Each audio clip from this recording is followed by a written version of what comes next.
Hey, it's Stu. It's been only one day since I went to the Friends of the Library pop-up book sale event and overindulged. Broke all of my limits wide open. And today is the day that I had originally planned, and thus did do, to visit a couple of little free libraries and unhaul some books. Um, and then haul if there was anything I found interesting, and trying to be just a little bit more and more limited in my selection. Well, I guess it did and didn't work. It was really windy, by the way. Not that my hair is anything other than like this. But it's a pretty windy day. I'm going to start with a story. So when I first got back from my summer, which I spent in Portugal and then in some Central European cities this last summer, I had this resurgence of wanting to read fiction, any kind of fiction, any kind of story. I really felt the renaissance of what I used to feel when I was a young person waiting for the bookmobile because I lived very rural, getting all of the books, climbing trees and reading books, or going into my secret fort and reading books. And I felt that it came alive again. And so I had some random fictions on my shelf. I have a lot of nonfiction that has been gifted to me, or that I accumulated for various reasons throughout the year. But I kind of not had a whole lot of space in my life for fiction. So I had just a little small library of fiction, and I just read through them with a voracious appetite. And then I didn't know, like, I said, okay, there's always the public library, but there's something about the due dates for a very busy single mom that, we're just not something that I wanted to have to contend with. I know it's not that big of a deal, but like when you add up all the little things in life, they add up to bigger deals. So I was like, I don't know if I want public libraries. I kind of want to be able to be with a book as long as I want to be with that book.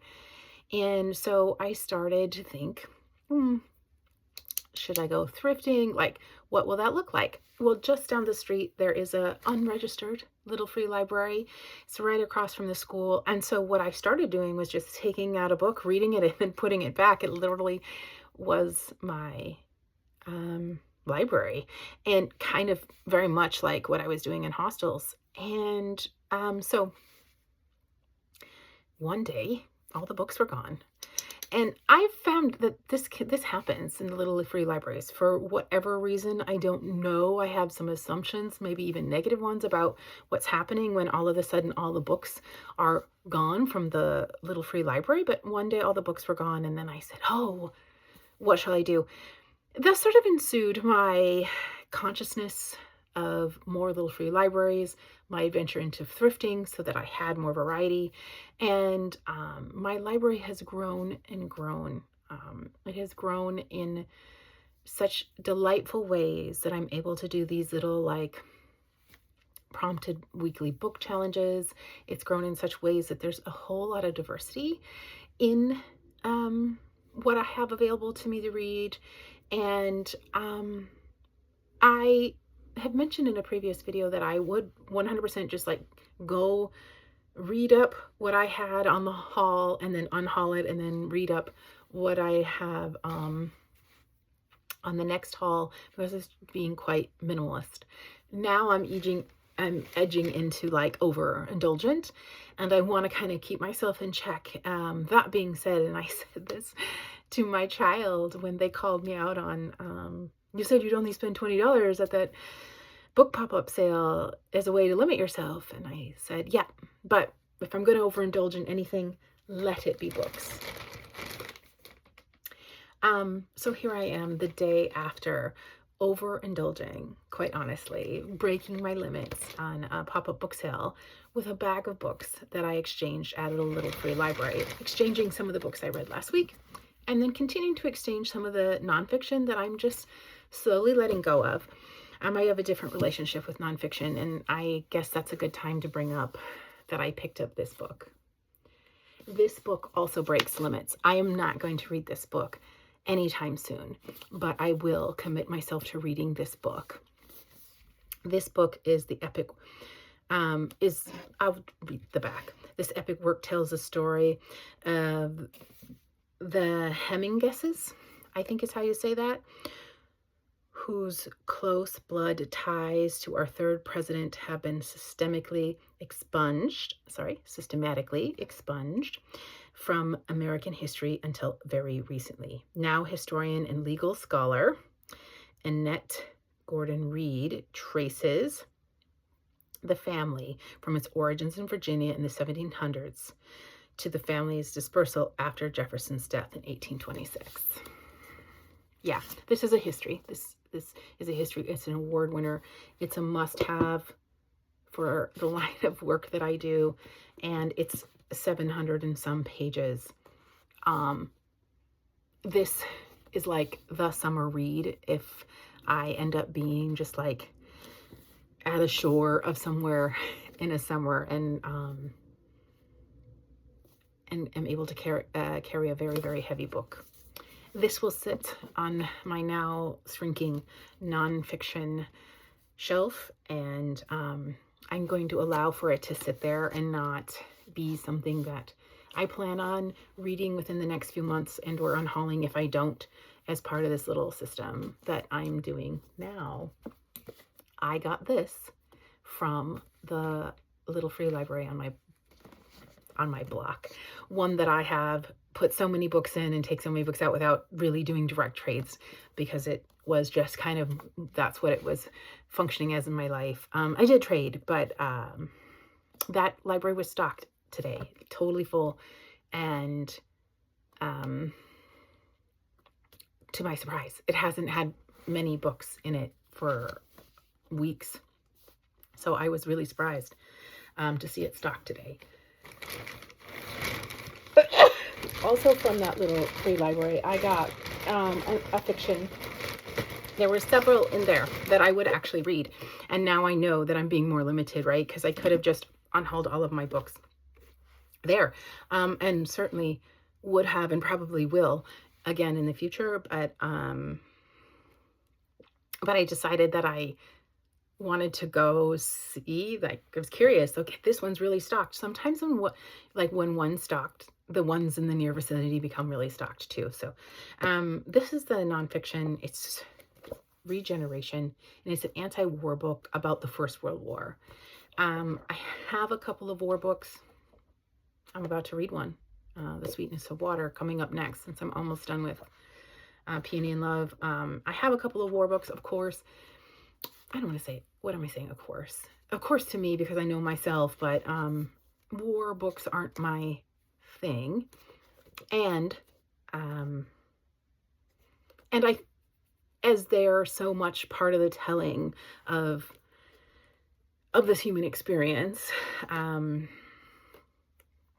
I make space for them every once in a while, and usually don't necessarily love them, but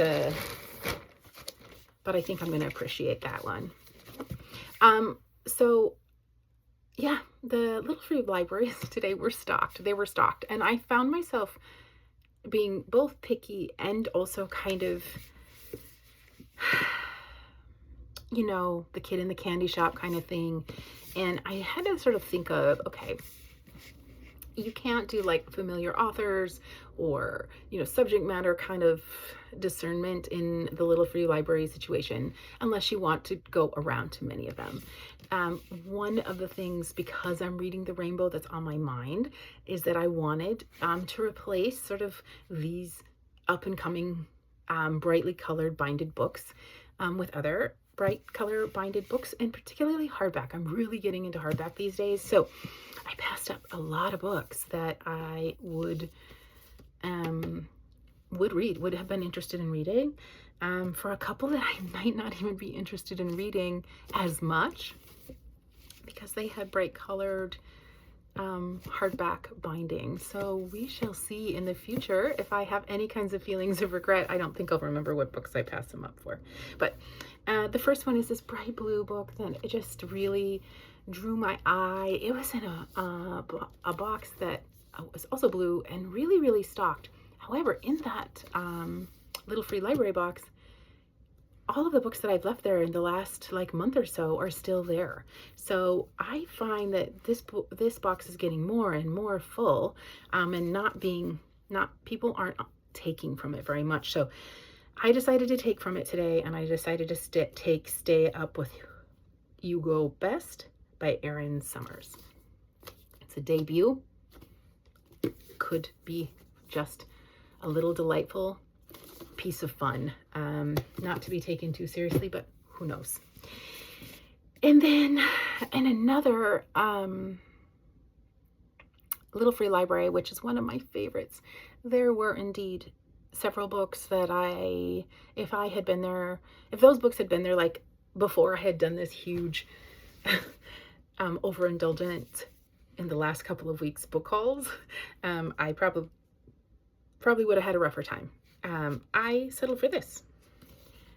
Home Before Dark, really brightly colored. This is obviously a book of the month from June 2020, and I think this is horror. And to be honest, I've read one Mexican Gothic / horror book in these last like 80 books that I've read during this Enlightenment period, and so I thought a couple of things. It's the bright color, and it's a genre that isn't necessarily my jam, but that I could use a few of those just to mix it up a little bit. This author is the pen name, and another thing that I really liked about kind of the write-up of this author is that it's a pen name, and you don't know the gender or much about the author, and I found that kind of intriguing. Okay, and then the last two were from another now incredibly stocked little free library that has everything from like a bunch of James Patterson kind of stuff to it just has a lot of variety. And I noticed that I think I was sad. I had unloaded some Noam Chomsky because I'm also going through my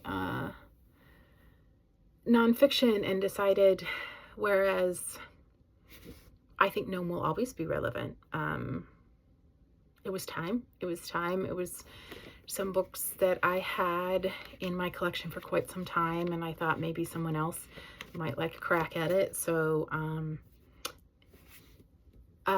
it was gone. But other fiction books that I had put there the last on haul were still there. So you just never know what's going on in these hauling and unhauling in these little free libraries. Anyway, I've heard about this book, I believe it's young adult, and loved the cover, and I think have a lot of space for this book, and that is Darius the Great Is Not Okay. And then the last book that I picked up is The History of Love. And why did I choose this book when I was being really quite picky? It really had to do with this in the beginning for my grandparents. She says, for my grandparents who taught me the opposite of disappearing. And for Jonathan, my life. Yeah, I am compelled to read a book dedicated to this author's grandparents. Other than that, I don't know anything about the premise of this book or what this book is about. So we shall see. It's going on my shelf, and it'll show up in one of my ensuing TBRs.